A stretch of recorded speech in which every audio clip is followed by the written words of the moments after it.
yaanni kiyya lakkoofsaan baay'eedha.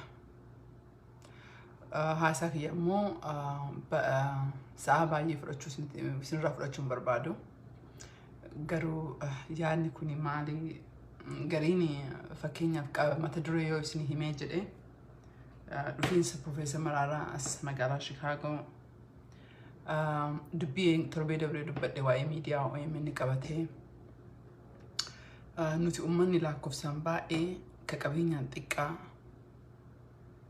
fakkeenyaaf torbee dabree walgahii miidiyaa tokko irratti dubartii waa'ee dubartii irraa haasofnee turre. Maaliif lakkoofsaan dubartii walakkaadha garuu qabeenya keessatti politikaa keessatti gadaantuudha akka malee maaf sun ta'e kan jedhu.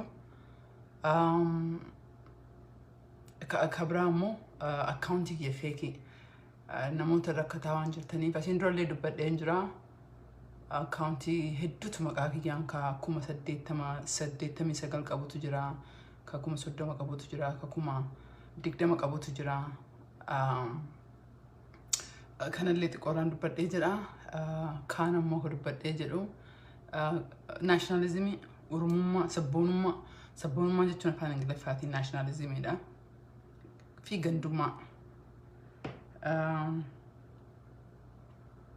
So akkuma agartan kana qabxiin kun hundinuu dheeraadha.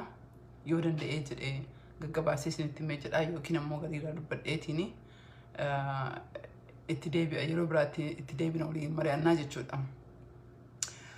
Asirraa kan isin bartanii barbaadu akkuma sammuu keenya keessa yennaa manatti gallee jennu nu uummanni lakkoofsaan guddaa qabeenyaan xiqqaa bakka politikaa key point ka jirtu dhabamuu keessa akkamitti sagalee taanaa kan jirurraa sanuu fudhattaniitiin because amma laalas keessatti nama 500 oltu na laalaa jirtanii viidiyoo kiyya baay'ee gadda nama baay'eetu laaltanii hawwiin kiyya viidiyoo isa irraa maal fudhattanii galtanii kan jedhurraa waan akkasii yaaduuf yeroo maal saniif isin dhufaa jechuudha.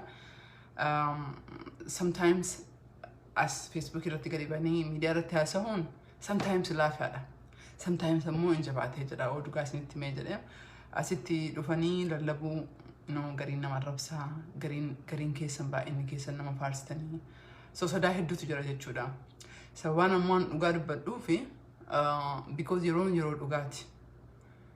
Akka durii fakkeessanii of leenca fakkeessanii otoo hin ta'in bakka dadhabanitti dadhabnee bakka hin beeknetti hanquun beekumsaan qabne ammoo nu hanqattee bakka sodaa qabnutti yoo sodaa qabna jennee isinitti himne isinillee nu amantanii waan jenne dhugaa akkuma keessan nuti maleekaa miti yookiin beekumsaan akkasuma daddeessin irra qabaanne otoo hin ta'in akkuma keessan of keessatti nu agartanii nullee isin keessa of agarra. Saniif waan dhugaa isinitti himachuu kiyya dubbadhee as jedhu ilaalchi uummata naaf qabu hammam akka guddaa ta'e hangam akka baa'oo natti guddatullee isinitti himuu hin danda'u. Fakkeenyaaf eeggadda waan dubbadhee jedhe irratti gariin baay'ee bareedatoo ta'u takkaa lamallee yoo taatu qeeqqaa qaba. Qeeqqaan sun ammoo na miidhee jedhee because na miidhee guddatoo hin ta'in dhuguma isinitti himuufi waan tokko as bahanii namatti himachuun dubbachuun nama gariidhaaf laafaadha. An at least an akka nama tokkootiin ulfaatee jira asitti publicly ija uummataa afur dhaabbatanii akkana jechuun ulfaatee jira. So garuu yoo garaa muratan ammoo waan san godhuu qaban bakka afaan kennaa fi lutteen deemu walqixa qabuu qabaa jechuudha. Anyway, mee qabxiilee keessatti deebi'ee isin jedha. Tokkoffaa irratti warra naannoo Chicago kana jirtan akkuma na beektanii maatiin kiyyayyos maatii baay'ee qabna magaalaa Chicago kana keessatti. Sagantaa sanbata kana irratti Profeesar Maraaraan dhufaa jira. Sagantaa kana irratti hirmaachuun keessan dirqama jedhama. Garaa isin gubatee jiraanii haati tiyyayyuu halkanii guyyaa waa'ee bilbilteetuma waa'ee politikaa waa'ee Jawaar na gaafattee jetti. Nama Jawaariin illee beeku jechuudha. Tiyyaa nama Jawaar mana sii dhufee bishaan dhugee jedhee. Kanaafiyyuu warra hidhaa jiru kana keessallee garaa waan gubatuu fi mana teettaniitumaan yaaddootu hin ta'in dhuftanii walgahii kana irratti walgahii sabbata guddaa kana irratti gaafii akka gaafattanii yaada akka ibsimattanii waa lamaaf gootan tokko irraa baruu fi lammata ammoo yeroo uummanni keenya hamdiin isaa qabbanaa'e kana keessatti yeroo jijjiiramni Oromoof ammoo akka nama walgahii guddaarra taa'ee beeku tokkotti akka walgahii garii mara dubbachuu isinitti hin danda'u because akkuma diinni na laalu firillee waan na laalu firillee na laalu diinillee waan na laaluu fi gariin iccitii waan ta'eef garuu waan tokko dubbadhu an akkanatti gammadee hin beeku yeroo kana keessatti jiraachuu kiyyaaf nan gammadee jira. Waa hedduun argaa jira. Oromummaa yoomiyyuu ollalistee Oromummaa keessatti qofa otoo hin ta'in Itoophiyaa keessa otoo hin ta'in addunyaa irratti sagalee hedduu argattee waan jirtuu fi hin gammada. Kanaafiyyuu hamilee namaaf ta'uu fi manatti qabbanaa'uu otoo hin ta'in walgahii yoo si'amte walgahii kan akka dhuftanii isiniin jechuun barbaadee jira jechuudha. Kun ammoo kalammataa irratti mee waa'ee dubartiin dubbadhee jira. Sadaffaa irratti qooyimeen xiqqoon dubbadhee jira jechuudha. Warroonni hedduu as jalatti garaan ilaalamaan isiniif gariini beeta martinuu hajaa ofii keessa bahatee jira. Gariin waa baratuuf dhufa, gariin siqee qufarra, simaafuu dhaabbatuuf dhufa. Ani umrii kiyya walakkaa guutuu Oromoo komitii keessa dalagee jira. Hin beektanii Oromoonni ka walgahii takka yaamameen dhufne gaafa filannoo ammoo gaafiidhaa fi nama afur dhaabbatuu fi dhaabbanni akka hin dhaabbanne ijaaruuf godhuuf Oromoo keessa lakkoofsi isaa guddaadha. Ani umrii kiyya walakkaa irratti hirmaadhee jira argee jira isiniin jedhee jira lakkoofsi isaanii guddaadha. Ka gaafii qofa gaafatuuf gaafiin jirri gaafatan gaafii haqaa otoo hin ta'in gaafii uummata keessatti gaafii uumee shakkii uumee akka Oromoon waliin qabanne ka dhufu kan godhu kanaafiyyuu so kanarraa keessin dubbadha jechuudha. Torbii darbuun torbii irratti kennee jedhu dubartiin wanni amma isiniin jedhaa kunuu fi akka yaaddanii fi namni akkamitti baay'asii ta'a. Namni akkamitti otoo hin beekini of jibbee jedha. Otoo hin beekini uummanni Oromoo akka itti aanaa deputy special envoy lakkoofsa Oromoo parsantii 60 jedhee Oromoon Itoophiyaa keessatti. Parsantii 60 jechuun Oromoon kara miiliyoona 65 Itoophiyaa keessatti jechuudha. Yoo xiqqaatee jedhe. Yoo xiqqaatee jedhe 50 ol maal goote. Uummanni miiliyoona 50 maaf bilisummaan isii yeroo marayyuu halaala taatee jette. Nutu maraate moo rakkootu keessa jira. Because dhugaa yoomiyyuu ni injifatti. Garuu waatu keessa jira. Ka dubartiitti tasnii deebi'aa mee marattu gaafii na gaafatamee jedhe kanarratti maaf dubartiin of duba yeroo marayyuu namni martiin akkuma agartan dubartiif ni dubbatee jedha. Martiin gariin mallaqa ittiin argatuuf gariin ammoo ittiin beekamuuf because waa'ee nama laafaa kanaa yoo dubbatanii jedhanii maaliif jedhe laalammoo dubartii jechuun ilmi dhiiraa garaa isii keessaa bahee jedhe. Dubartiin akka nam tokko naan jedhetti cinaan walakkaan addunyaa kanaa dubartiidha. Walakkaa itti aanuuf ammoo haadha dubartiin. Nevertheless haa ta'u malee dubartiin hacuucaa ol qabdi. Saba Oromoo keessattis ta'e saba addunyaa kanarratti hacuucaa gudeeddaadhaan waa hedduudhaan maaf dubartiin suni yeroo mara laaftenne because gaafii san keessa maal dhufee wannatu dhufee jedhe amma fakkeenyaaf namoonni as keessa jirtan harki baay'inni waan taataniif warra wal beeknu jechuu kiyya anillee akka nama biyya ladheen guddadhe nam tokkotti isinillee ammoo waa'ee biyyaa isin galu tokko irratti kasamuun kenna naa yaaddanii ka barbaadee jedhe daa'ima ofii ka haadhaaf abbaa qabduu fi ka haadhaan guddatte meelaala.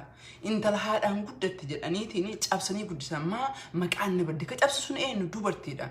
Intala dubiraa intala abbaan qabne jedhanii kanaafiyyuu dubartiin sirna gabrummaa isii irra jiru akka sirni sun hin jijjiiramne eenyuyyuu ol ka eegu dubartiidha. Sirni sun akka hin jijjiiramne akka bilisan taane ka eegu sirni.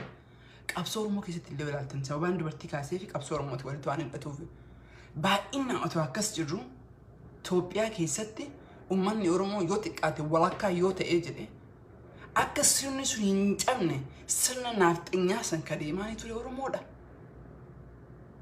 That's the truth. Galee dubartiin illee akkasii maalii fi kana ta'e jettanii waa hedduutu jira. Waa hedduutu jira. Isaan keessaa tokkummoo isinitti mee jedhee namni gabroome dubartiis ta'ee akka Oromootti saba gabroomes ta'ee yeroo baay'ee amma fakkeenyaaf civil rights movement biyya Ameerikaa kana keessatti movementii jalaa badee jedha afaan Oromootiin movementiin jijjiirama guddaa ta'e civil rights movementidha. Civil rights movementii kana keessatti akkamitti warri gurraachi fide yoo jette ciniinaadhaan fixanii jedhan. Walii galaniitiin fakkeenyaaf amma yeroo Martin Luther King namni martuu hin beektaniin Martin Luther King waggaa tokkoof yoo doon gurbaadhe waggaa tokkoof ji'a 2 karaa baasa dhiisanii lukaan deeman. Otootumaman lukaan deeman. Akkasitti dhufanii jiran. Dubartiin tun maalii fi Oromoon tun gabrummaa kana maaf irra qabdi? Cinaan nafa ta'eetiin cinaan gabrummaan kuni nafa ta'eetiin ofirraa kan kaane ofirratti eegne nafa godhanneetiin gabrummaa kana iyyuu ofirratti keeksisnu nuyi jechuudha. Akka Oromottis ta'e akka dubartiitti. Maal gootanii qabdanii ka jedhu kun gaaffii biraati na dhaga'a. Qabxii 2-3 irra dubbadheetiin irratti deebi'een jedhama. Ka dubartiitiif ka Oromoo. Eegada xiqqoo waa'ee miidiyaa irratti dubbadheen ture. Duraan dursee waa'ee OMN irratti kan dubbadhee jedhe. Kan namni tokko na beektanii ani rakkoo waaqaa irratti dubbadhe malee OMN ijaaf gurra uummata Oromoo ta'uu wallaalee yookiin ammoo humna xiqqoodhaan sagalee miiliyoona 50 akka ta'aa jira wallaaleeti miti. Dadhabbii keessa jiran halkaniif guyyaa dalagan nam beeka. Kanaafuu jechaan dubbadhe san fayyadameetiin namoonni OMN qeequu barbaadan yookiin ammoo hawwii kiyyaa miti jalqabuma irratti illee isinitti himee jira. Kaayyoo kiyyaa miti. Waan tokko yoo dubbannu especially ilaala wal dubbattanii waan tokko akkamitti sagalee nam tokko kaasnee sagaleen tokko awwaalla akkamitti sagalee ka godhattanii kan jedhuuf isinitti himaa jira jechuudha. Kanallee wallaallee garuu yeroo baay'ee yoo beektan taate dhageettanii taate mammaa kana dhageettanii jirtan ta'a. Miidiyaan garii jedha nama seexaana godhee seexaana ammoo nama godha. Nama seexaana godhee ifama. Nama seexaana ammoo nama godhee jedha. Akka OMN qofaa miti miidiyaa adda addaallee kan maqaa dhahanii jira jechuudha. Kan ammoo waan isin beektan isin gootanii barbaadu kana keessatti uummanni mallaqaan hiyyummaa keessa jiru. Ofii immoo lakkoofsaan guddaa jiru akkamitti sagalee keenya dhageessisnaa. Ammoo yaadatan taate ji'a 2 dura Juunii keessatti VOA dubbisnee turre. Warra VOA kana walumaan mari'anna malee mariin biraallee dhufutti jira jechuudha. Akkamitti VOA jijjiirama dhufu kana keessatti naaf facaa jijjiirama kun keessatti akkamitti Oromoon bakka isaa argataa kan jedhu irratti urgaggaafsineetee marii sadaffaaf deemaa jirra jechuudha. Amma dhufaa jiru kun ji'a Septembarii kana keessa kan sadaffaa walitti deebinaa jirra. Akkamitti isin warroonni kumaatamaan miidiyaa tokko dhageeffattan yoo miidiyaan tokko sagalee isinii ta'uu didee jedhe yookiin ammoo waan inni godhaa jiru karaa sirriirraa yoo bahee jedhe dhaabbileen mirga namaa eegullee maan taane woo gara tokko qofarraa kan dubbatan taate isin akkamitti dhiibuu dandeettanii kan jedhu. Because yoo nuti lakkoofsaan baa'annee jenne wanti Oromoon qabu lakkoofsa qaba. Lakkoofsa kana baa'atee lakkoofsa kanaan sagalee jijjiiruu hin danda'a. Lakkoofsa kana amma laala oksijiinii manaan jiru kana keessa in owaharra manaan jiru kana keessa oksijiinitu jira. Qilleensa in mul'atu hin argitan. Garuu oksijiinii kana walitti fidanii finnee yoo jennee boombii ta'a. Walitti compressed yoo ta'e jechuudha. Akkasuma humni namaallee walitti yoo dhufne waan tokko yoo itti dubbanne yoo jaalachuu dhabne waan nam tokko gabaasu waan nam tokko gochuu dhabde ka ol kaase ka ollaa ol kaasu ka OMN ol kaasu ka seenaa ol kaasu uummata Oromooti. Beekumsa keenya qofaa miti. Beekumsi keenya actually baay'ee xiqqaadha. Isinii waan godhaa jirtan kana so kanaafiyyuu warroonni dhagaa jirtan kun akkamitti sagalee keessan yaada keessan dhageessitan kan jedhu ka barbaaduuf ka dubartiillee ka miidiyaallee kaasee jedhe. Because yoo isin miidiyaa tokko qeeqxanii lammata itti barreessitanii continuously itti barreessitanii jettan dirqama hin jijjiiramanii jedhan. Kanaafiyyuu waan isin gorsu yoo jiraatte yeroo baay'ee boka tokko I think maqaan jalaa barii kan dubbisee jedhee na uffalchaa ilmi namaa jedha yeroo baay'ee beekumsa bukarraa dubbisuuf deemna alarraa fudhachuuf deemna. Garuu beekumsi guddaan onnee keenya keessa jira.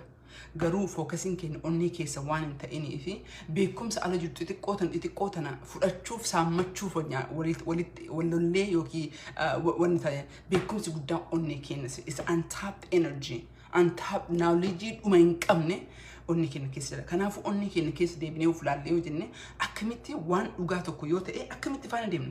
Wacuu qofaa miti, iyyuu qofaa miti. Because lakkoofsaan uummanni Oromoo hangan wanti nu qabnee jennu qabeenyi keenya inni guddaan baay'ina keenya ammoo akkaataa hojii jiru oolchuu dandeenyu amma akkasii jedhu kana sagalee yaadan taane tokko nama arrabsu tokko nama ka dhugaa qeequ sirriidha qeequu qaba.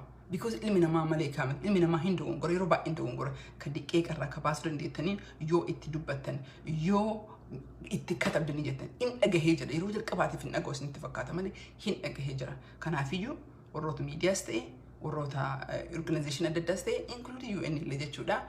Inni raaffatina itti katabaa gabrummaa kan akkasitti jijjiiruu dandeenya karaa waa'ee miidiyaatillee kan jedhu qabxii biraa irratti kan hin dubbadha jedhee waa'ee sabboonummaa fi gandummaa nationalism inni dhageettanii Abiyyi ka gurguraa ture yaanni isaa sabboonummaan daangaa hin qabne Itoophiyaadhaa fi waan hamtuu taatee gubaa jirtii kan jedhu sabboonummaan jechuun garaagarummaan qabu gandummaa jechuudha. Just wannan isin dubbadhuu fi akkuma sammuu keenya keessatti yaadanii jettan gandummaa jechuun maalidha? Ka ofii jaallatanii ka hambaa jibbuu jechuudha. Sabboonummaan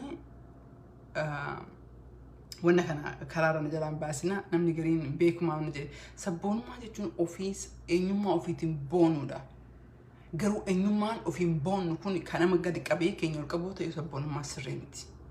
Keenyummaan kun akka bori Itoophiyaa keessa jiru naftanyoonni si galee Oromoo jibbitee qabeenya Oromoof Oromiyaa haatuuf qophoofte suni hamaadha san irraa dhiibbataa jirra. Garuu wal fakkeenya jara maal sitti fakkaate kamiyyuu yoo bira darbee jedhee taaksikiidha. Kamiyyuu yoo bira wannummaa nyaatni illee dammi illee hin beektan dammi mi'aawu kun yogguu bira dabree jedhee akka malee nama dhukkubsee jira jechuudha. Kanaafiyyuu sabboonummaan illee gandummaa keessaa qabdi beekuu qabna. Maaf kana kaasee yoonaan jettanii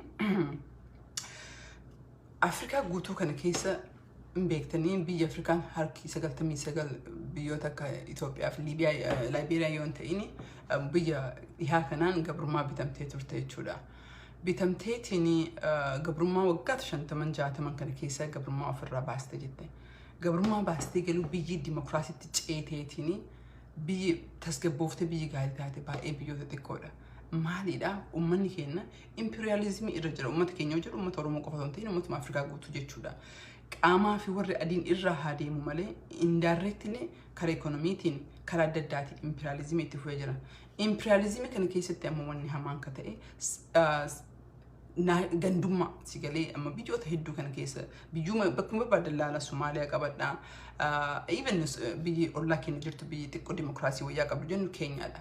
Yoo Keenyaallee qabatte gandummaa guddatu jira. Maaf gandummaa waa'ee kanaas ni kaasanichi guyyaa. Gandummaan kun wanna haquu dandeenyu miti. Wannuma callisneetumaan akka waan hin jirre faarsinu miti. Hin jirti gandummaadhaaf rakkoon Afrikaa inni guddaan iyyuu gandummaa jechuun ammoo nationalismiin weestiin kun ka jibbituuf ilaalcha saniitiif nationalismii ka jaallattu warri eastii kun akka Raashaa kun jechuudha. Ideoloojii irratti koominizimii sooshaalizimii walaalta jetti naannummaa nationalismii jaallatanii jechuudha. Kana beekuu qabnu sammuu keenya keessatti gandummaan hin jirtu numartinu gandummaa haa guddatu haa xiqqaatu nima qaba inni martu because anamma haadhatii jaaladha haadhaan baa olitti. That's nothing wrong because ilma namaa taaneetiin kasanii hin qabne hin jiru. Namtinuyyuu haadha ofii jaalannaa jechuudha.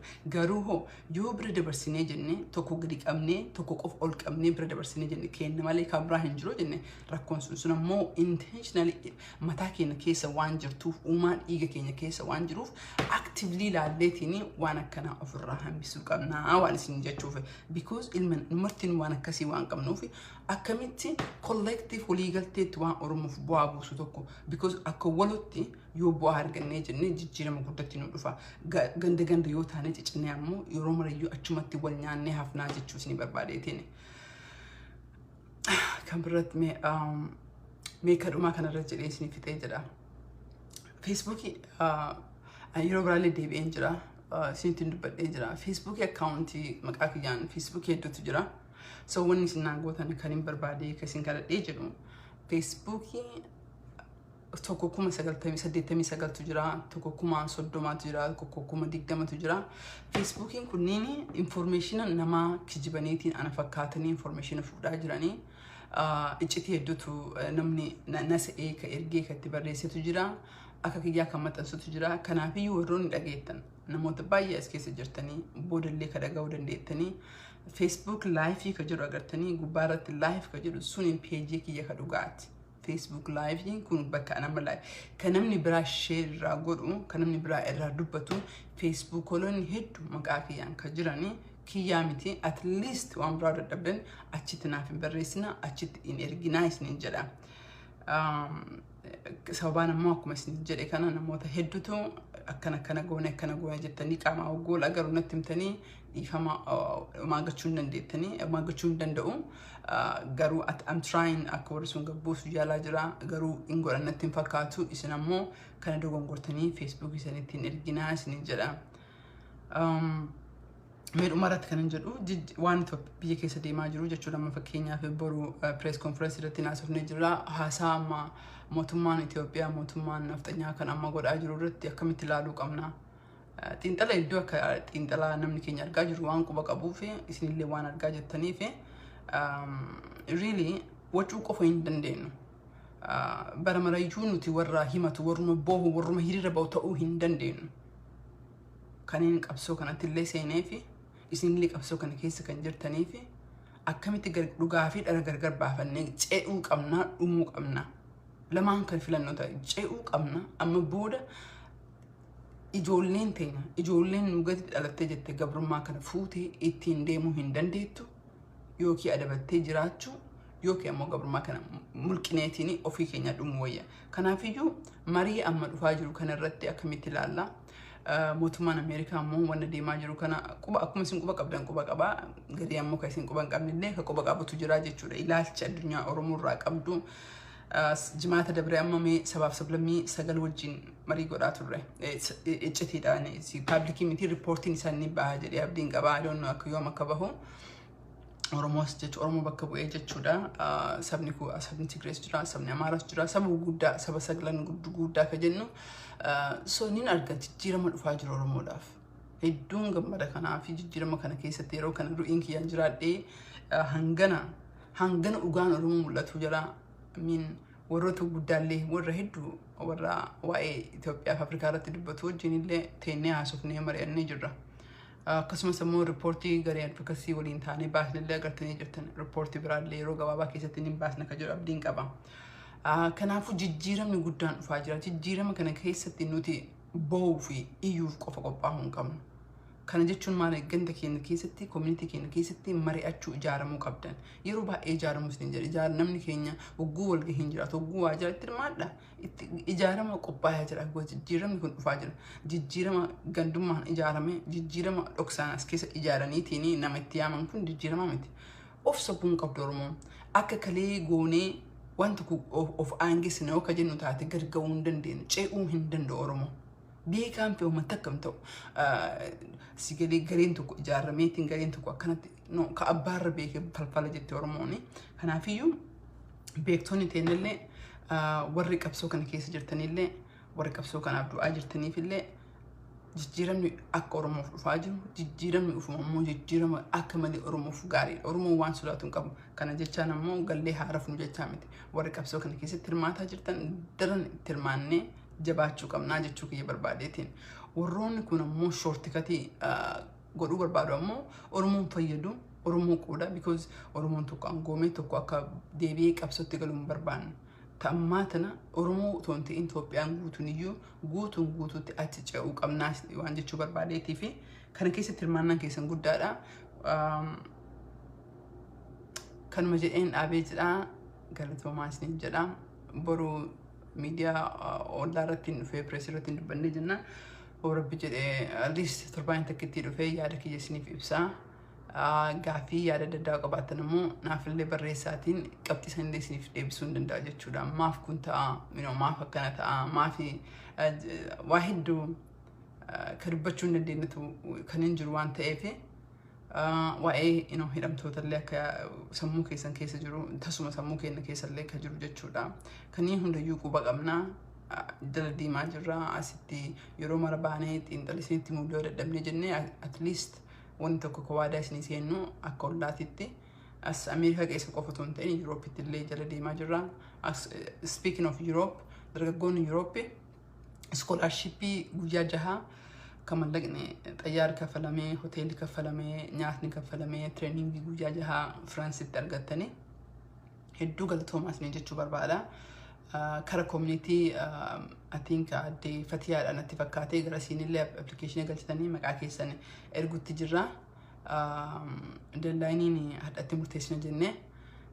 So anyway jijjiiramni dhufaa jira jijjiirama kanaaf qophaa'aa hamileen isinitti hin dhagahamini garuu walgahii yoo jiraate yaanni yoo jiraate itti hirmaadhaa isin jedha fayyaa naa ta'a.